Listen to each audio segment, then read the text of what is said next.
এই যে উদাহরণস্বরূপ গ্যাংস্টাররা, তাদেরও তো নিজেদের সম্পর্কের কিছু নিয়ম আছে, তাই না? হ্যাঁ, তারা সেখানে একে অপরকে মারধর করে, হত্যা করে, কিন্তু তারপরও তাদের কিছু নিয়ম আছে। এবং এই নিয়মগুলো, উদাহরণস্বরূপ, তাদের মধ্যে এই নিয়মগুলোর রীতিনীতি করে উঠেছে। এটাই আমরা আইন বলি। অর্থাৎ আইনের আগে ছিল রীতিনীতি, যা পরে আইন হিসেবে রূপান্তরিত হয়েছে নির্দিষ্ট বিজ্ঞান, নথিপত্রের আকারে। আমি তো আইনজীবী, আইনি নথিপত্রের আকারে এবং আরো অনেক কিছুর মাধ্যমে। অর্থাৎ গ্যাংস্টাররা একে অপরের সঙ্গে লড়াই করে, কিন্তু এর মানে এই নয় যে তারা প্রতিদিন একে অপরকে গুলি করে। এর মানে তারা একে অপরের সঙ্গে সমঝোতা করে।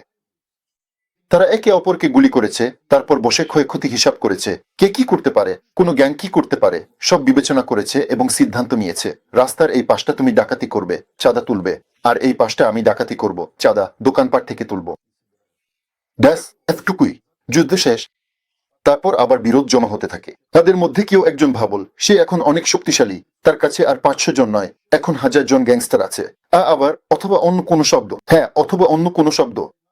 আবার যুদ্ধ, তারপর আবার সমঝোতা। মূলত মানবজাতির ব্যবস্থাও এভাবেই চলে, শুধু এটাকে আইন বলে ডাকা হয়। মানে বিশ্বযুদ্ধ, তারপর সমঝোতা।